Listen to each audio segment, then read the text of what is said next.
Ce matin, le titre du message, c'est « La vie commence ici ». Vraiment? Parce que c'est un peu ironique. OK? Puis, tout ça a commencé quand j'étais dans un stationnement, finalement sur la 15 Sud, en matinée. Puis, là, je regardais une pancarte dans laquelle il y avait une annonce. « La vie commence ici », de la ZIC-MD. OK? Là, je suis dans mon char, je regarde ça, je me dis, OK, mais c'est n'importe quoi. La vie commence ici. Qu'est-ce qui commence ici? Fait que là, je me mets à regarder ça, puis je me dis, OK, qu'est-ce qu'ils essayent de nous vendre? Puis on peut faire l'exercice ensemble, OK? Mettons qu'on oublie là, que c'est la ZIC-MD, là, on oublie ça. Si vous regardez juste l'image, qu'est-ce qu'ils essayent de nous vendre? Des lunettes, OK? Des chandails. Qu'est-ce qu'ils essayent de nous vendre aussi? La jeunesse. Fait que, autrement dit, il y a quoi 80% de l'Église ici que la vie ne commence plus ici? Non, je suis désolé. Non, c'est ça. OK. Je vous aime. Non, sérieux, c'est juste une blague. OK. Autre chose. Qu'est-ce qu'ils nous vendent? La liberté, le bonheur, le plein air. C'est sûr que la joie. OK, s'il n'y avait pas de soleil en arrière puis il pleuvait, ce ne serait pas pareil. OK. Et là, dites-moi le rapport avec une chirurgie pour les yeux. Il n'y en a pas. Ils voient la nature en arrière. Oui, c'est ça, il n'y en a pas. Et ça me faisait penser qu'on est dans une société de consommation. C'est ça, notre société. Dans le fond, elle est basée sur les achats, sur l'économie, sur le capitalisme. Tout est basé là-dessus. Tout est basé là-dessus. Donc, presque toutes les publicités sont créées ou sont faites dans l'objectif précis de vendre un produit ou quelque chose. Puis pour mieux vendre, bien, les compagnies sont prêtes à tout, puis ça, c'est littéralement. Ça en est un bon exemple, puis j'en ai d'autres. Kia, c'est la vie. Ça, je l'ai trouvé drôle aussi. J'ai demandé à des personnes de me rapporter des annonces comme ça qu'ils voyaient, qui étaient un petit peu n'importe quoi. Puis là, je regarde ça, Kia, c'est la vie, OK. Moi, je roule en Corolla, puis en Tercel, depuis que j'ai mon permis de conduire. Finalement, j'ai jamais accédé à la vie. Parce que j'ai pas un VUS de Kia. OK? Puis aussi, c'est la vie, tu sais, là, je sais pas, en arrière, il y a le petit lac, on peut penser à la campagne, on peut penser que le VUS nous amène là aussi, puis finalement, en achetant le VUS, on achète la vie. OK? C'est n'importe quoi. Coup d'eau, passer à la joie. Là, c'est des petits ballons, le petit party, ouh, juste acheté un cellulaire, je suis passé à la joie! Comme si la joie, ça s'achetait dans un cellulaire. Moi, je pense que c'est plus un bill qui vient avec le cellulaire. C'est tout. Celle-là est bonne aussi. Publicité de chocolat favori. Vous êtes à 2 pas du bonheur. Parce que vous ne l'aviez pas, le bonheur, avant. Vous ne saviez pas? C'est chez Chocolat Favori. Merci de patienter. Ici. Et la dernière que j'apprécie particulièrement parce qu'elle représente pas mal ce que les autres publicités peuvent nous donner, c'est de la compagnie My Fun Life. Fun, freedom, fulfillment. OK? Plaisir, liberté et vie remplie. Wasn't life meant to be fun? La vie n'est-elle pas faite pour être plaisante? OK. Premièrement, pour ceux qui ont voyagé, qui ont été dans le Sud, avez-vous déjà vu 2 personnes comme ça? Jamais. OK? Ils nous vendent n'importe quoi. Qu'est-ce que ça a à voir d'aller dans le Sud, que notre vie va être plaisante, on va avoir la liberté, la vie remplie? C'est n'importe quoi. Puis, aujourd'hui, au Québec, on ressent un vide. Ça fait partie de notre société. Encore plus fort que dans d'autres sociétés, au Québec, on ressent un vide, un malaise, un manque. C'est une des caractéristiques de notre société. Est-ce que vous le saviez? En tout cas, moi, je l'ai appris. Est-ce que vous ressentez parfois ce malaise-là, ce vide-là dans votre vie, cette espèce de manque? Comme s'il manquait quelque chose. En tout cas, les publicistes le savent, parce que les compagnies prétendent combler ce qui vous manque. Puis ils vont toujours prétendre combler ce qui vous manque, parce que c'est basé sur la consommation de notre société. Fait qu'ils sont prêts à nous mentir, à nous duper, à faire de la fausse représentation. Finalement, plus vous achetez, plus votre vie va être remplie. C'est ça un peu, en arrière de la publicité. Puis là, la vie remplie, ça se résume dans peut-être un grand mot, on va dire le bonheur. OK? L'accumulation de plaisir, mettons, qui mène au bonheur. Puis ça, bien là, pour être heureux, c'est facile. Il faut être riche, il faut être libre, il faut avoir du sexe autant qu'on veut.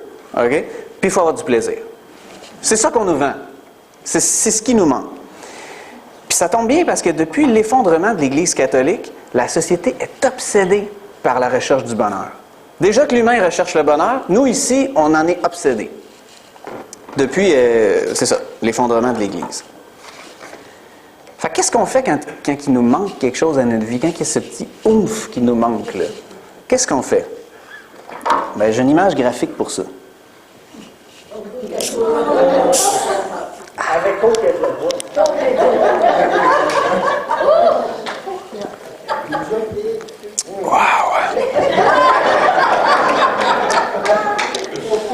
Coke, ouvre-toi du bonheur. Okay. C'est ça notre société. Alors, qu'est-ce qu'on fait? Ben, on cherche du bonheur, de la satisfaction, notre prochain petit plaisir instantané.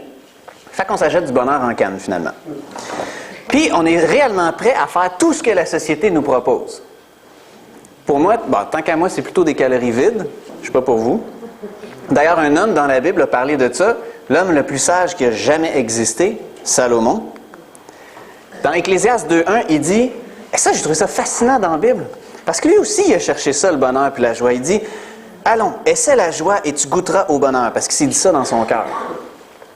Et là, dans Ecclésiaste 2, 3 à 10, il dit, j'ai résolu de me faire plaisir avec le vin, bon, tout en me conduisant avec sagesse, OK, et de m'attacher à la folie jusqu'à ce que je vois s'il est bon pour les humains d'agir ainsi sous le soleil pendant les nombres des jours de leur vie.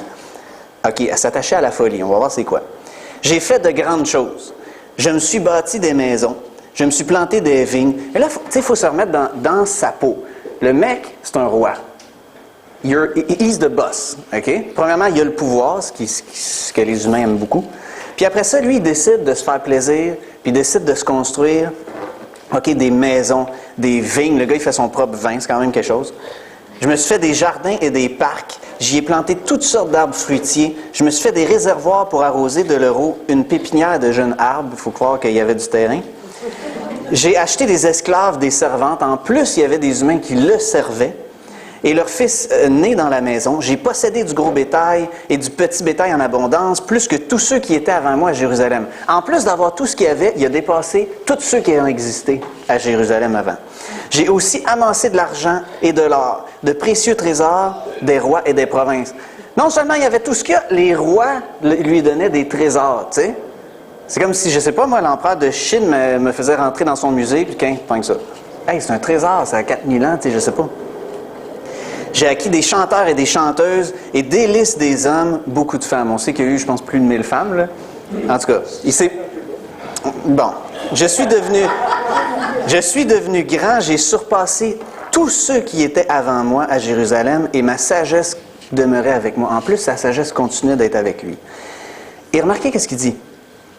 Tout ce que mes yeux ont réclamé, je ne les en ai pas privés, je n'ai refusé aucune joie à mon cœur. Est-ce que c'est pas ce qu'on nous vend? Est-ce que c'est pas ce qu'on nous dit dans cette société-là? Ne refusez aucune joie, tout ce que tu peux, sois libre, achète tout, prends tout, le fun. Il l'a essayé. Qu'est-ce qu'il a dit de ça? Tout n'est que futilité et poursuite du vent, il n'en résulte aucun avantage sous le soleil. C'est pour ça qu'il disait au début qu'il attachait son cœur à la folie. C'est une folie de courir après le bonheur. Mais est-ce que c'est pas ce qu'on fait souvent? Est-ce que c'est pas ce qu'on fait souvent? Essayer de rechercher notre petit bonheur, notre petite satisfaction, courir après ce qui nous donne de la joie ou peu importe. Puis on essaie encore, puis encore. Toujours avec... Parce qu'on a des trucs, hein? On a comme des trucs de prédilection pour nos petits plaisirs personnels. Puis ces trucs-là, des fois, ils deviennent une habitude malsaine ou même peut-être une dépendance. Fait que, c'est quoi notre moyen pour que notre vie soit satisfaisante? Bon, est-ce que c'est passer beaucoup de temps sur Internet? Est-ce que c'est manger trop? Est-ce que c'est attendre les likes sur Facebook? Est-ce que c'est les achats compulsifs, s'évader en voyage, les séries télé, la drogue, fantasmer sur une autre vie qu'on pourrait avoir si on était plus riche ou je sais pas? Regarder de la porno, les jeux vidéo, l'alcool, La business, le travail sans arrêt, tout le temps occupé, les films. Il faut absolument être en relation. C'est quoi notre truc? Parce qu'on est des humains. En quelque part, on en a un. Ou plusieurs. Je dirais plus plusieurs, si je regarde dans ma vie. Puis il y en a des plus sournois. Vos familles, vos enfants. Peut-être que ça vous remplit énormément. Peut-être que c'est quelque chose qui... C'est ça votre vie. Mais là, c'est parce qu'à un moment donné, ça devient malsain. Puis je vais vous donner un exemple de ça. Tout dernièrement, Joël et moi, on était en vacances cet été. On a passé un gros été, on était fatigués, on était tannés, on voulait se reposer.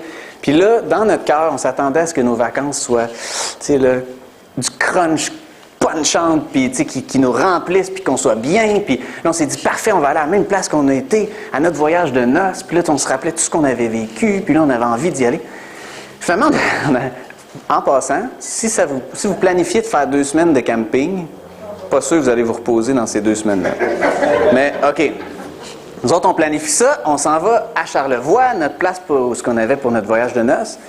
Puis là, dans les 2-3 premiers jours, on file pas ça. On décroche pas, on est fatigué. Là, on voit tout ce qui s'en vient. On n'est pas dans le mood des vacances, on se pogne un peu.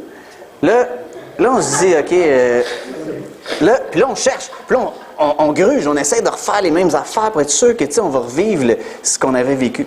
Au bout de 3 jours, on s'est dit, OK, time out. Surtout que je préparais ce message-là. J'ai dit, time out, OK? Là, on essaie de se remplir avec nos propres moyens. Fait qu'on s'est mis à prier, puis ça s'est mieux passé. Ça a pris 2-3 autres jours de buffer, mais ça s'est mieux passé. Fait que c'est quoi notre moyen? Tu sais, ça peut être n'importe quoi. Qui, dans le fond, va aller nous détruire? Puis j'ai un scoop. J'ai un bon scoop. Il va toujours nous manquer de quoi? Tout le temps. Tout le temps, tout le temps, tout le temps, tout le temps. Peu importe ce qu'on fait. Puis la tragédie là-dedans, c'est quand un humain pense qu'il est arrivé au bout, ou qu'il se satisfait de ce qu'il a, puis qu'il ne cherche pas plus, là, ou qu'il ne sait même pas qu'il cherche plus. Ça, c'est tragique. Parce que ça amène une vie... Ça nous amène dans un dead end, dans un cul-de-sac.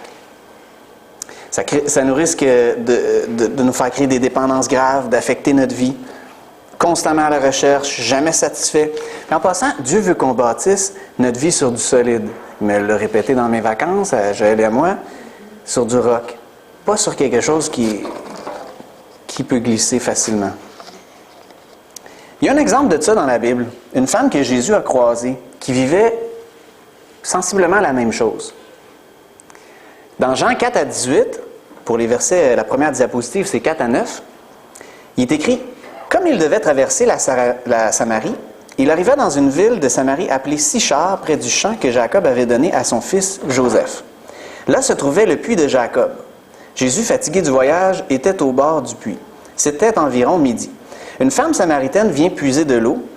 Jésus lui dit « Donne-moi à boire. » En effet, ses disciples étaient allés à la ville pour acheter de quoi manger.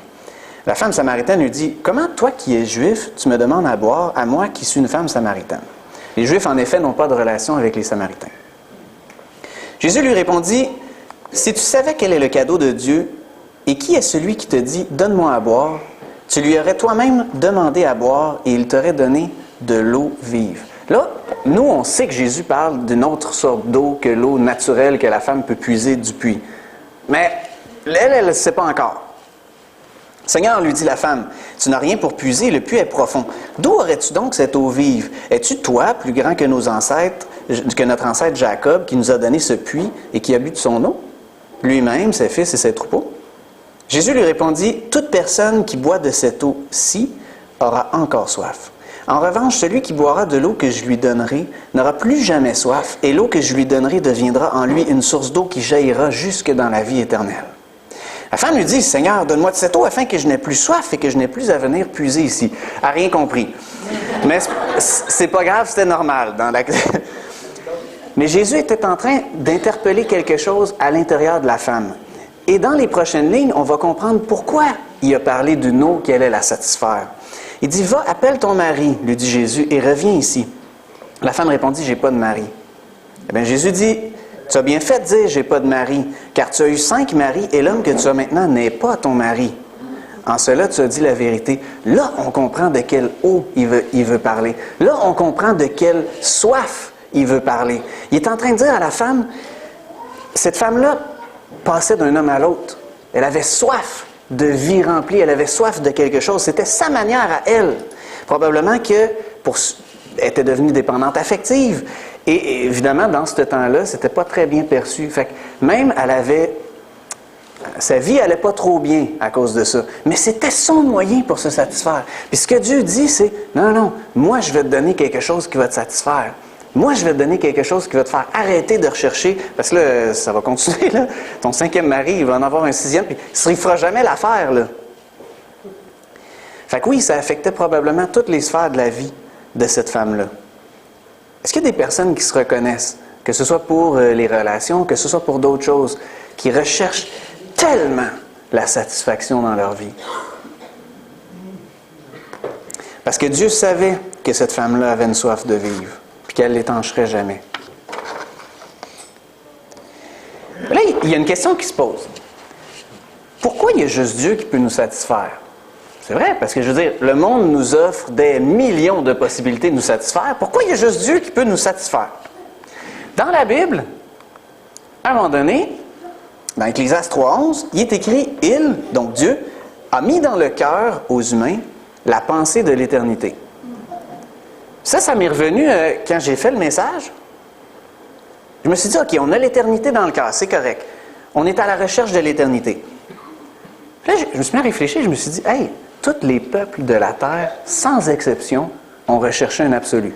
Toutes les civilisations ont recherché un absolu. C'est à l'intérieur de nous. Ça a été mis à l'intérieur de nous. On recherche plus grand que nous. Là, je me suis dit, on ne recherche pas juste la vie éternelle, là. Ça se peut pas que toutes les civilisations aient juste recherché à vivre éternellement. Non, on aspire à la vie éternelle. Et c'est quoi la vie éternelle? Dans Jean, c'est écrit, « Or, la vie éternelle, c'est qu'ils te connaissent, toi, le seul vrai Dieu, et celui que tu as envoyé, Jésus-Christ. » Wow! Là, on tombe dans une autre dimension. Ce qu'on a au fond du cœur, l'éternité, le désir de vivre la vie éternelle, c'est de connaître intimement le seul vrai Dieu. C'est phénoménal, là. C'est en dedans de nous. C'est d'être en relation avec lui. On a comme un trou dans le cœur en forme de Dieu qui peut juste combler lui. L'humain est insatiable sans ça. Il va chercher partout, il ne trouvera jamais, puis il va continuer. Finalement, Dieu nous a créés avec ce besoin-là. C'est comme, j'ai besoin de manger, j'ai besoin de dormir, j'ai besoin de respirer. Si je ne le fais pas, je meurs. Mais j'ai un besoin spirituel aussi, qui est celui d'être en relation avec Dieu. Si je ne le remplis pas, ce besoin-là, ben j'ai un manque. Je ne meurs pas physiquement, mais j'ai un manque que je vais continuellement chercher à remplir par les façons que je peux trouver. Le problème, c'est que dans notre société, vu qu'on est obsédé par le bonheur, on cherche le bonheur. Mais quand on cherche le bonheur, on cherche au mauvais endroit. On ne cherche même pas la bonne affaire. Finalement, ça va nous glisser des mains. Puis je ne sais pas, vous l'avez sûrement expérimenté, là. En tout cas, moi, ça m'arrive souvent. Là, je vais être heureux, je m'attends à ce que quelque chose me... Je sais pas, qu'il y ait du punch, ça me remplisse, ça me glisse des mains. C'est une recherche sans fin. Ça le fait pour un petit moment, ça s'essouffle. Parce que le bonheur, c'est un résultat. C'est pas quelque chose qu'on peut prendre. C'est un résultat. Puis, je trouve que Frédéric Lenoir l'explique vraiment bien. Ce gars-là est philosophe, sociologue, il est conférencier aussi, il a écrit une couple de livres. Il a passé une partie de sa vie à étudier le bonheur. Puis dernièrement, il a passé à Tout le monde en parle.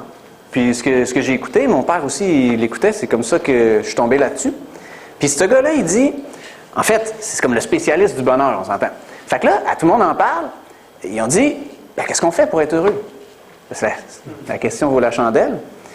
Fait que le gars, il dit, c'est simple. Il dit, il faut savoir qui on est et pourquoi on est fait. Il dit, essentiellement, c'est de vivre en conséquence avec notre nature profonde. Bon, lui, il expliquait pour une job. Mettons, le gars, il est comptable, puis, dans le fond, c'est un artiste. Fait que le mec, il n'est pas à bonne place. Il ne sera pas très heureux dans sa vie parce qu'il est construit, il est bâti pour vivre en tant qu'artiste, puis faire de la peinture ou peu importe.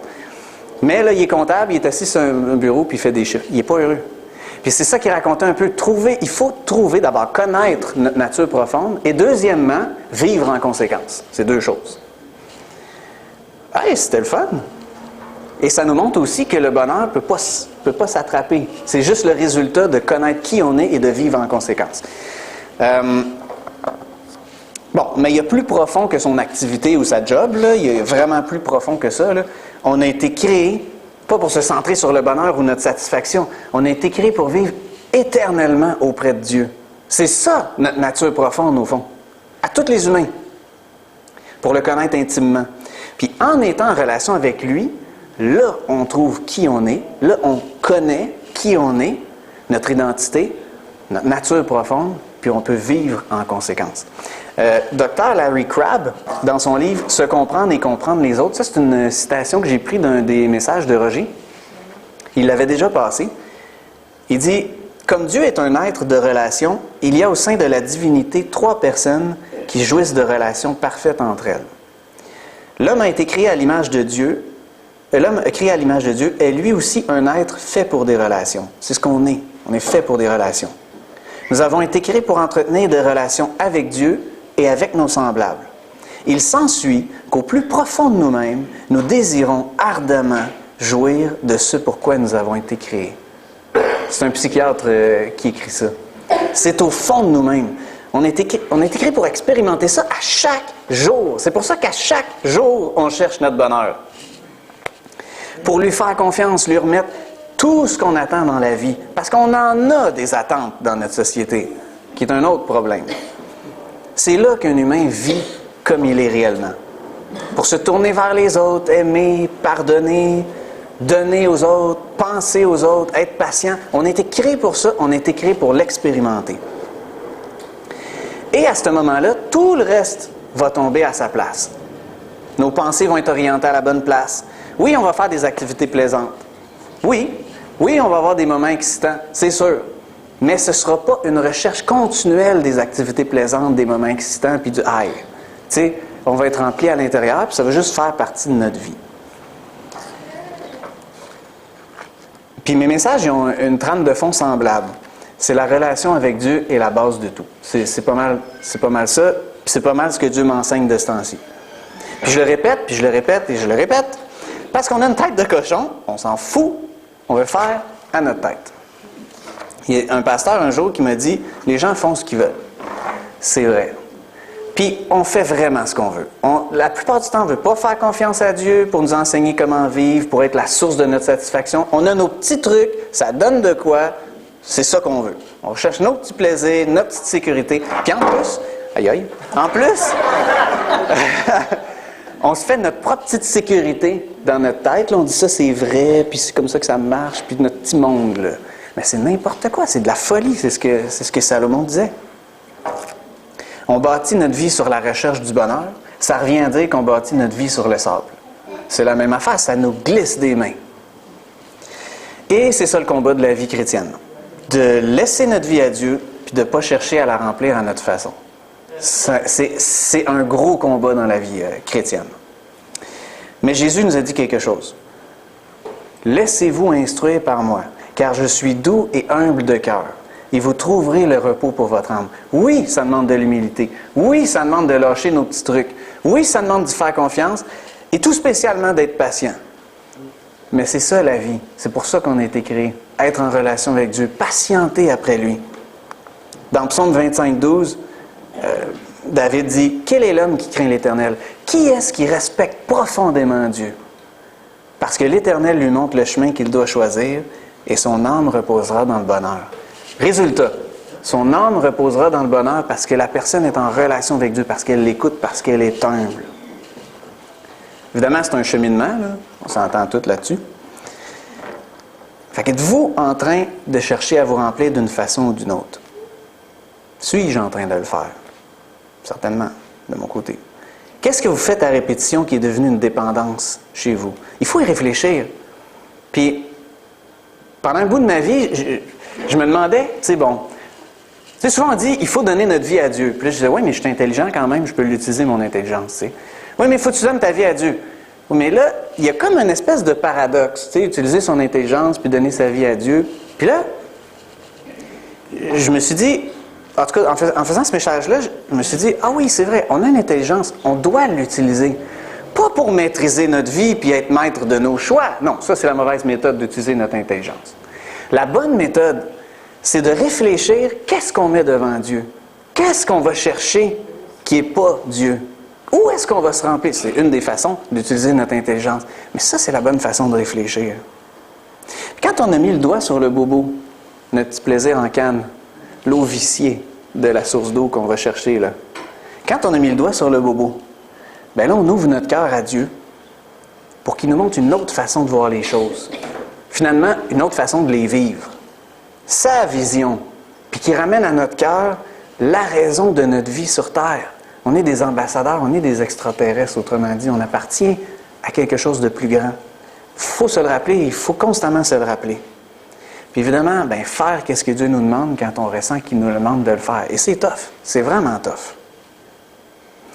Et c'est uniquement à ce moment-là qu'on va commencer à expérimenter ce que David disait. Tu me fais savoir quel chemin mène à la vie. On trouve une pleine joie en ta présence, un plaisir éternel près de toi. Là, on va commencer à l'expérimenter. Et je vous laisse sur la phrase que Dieu nous a dit.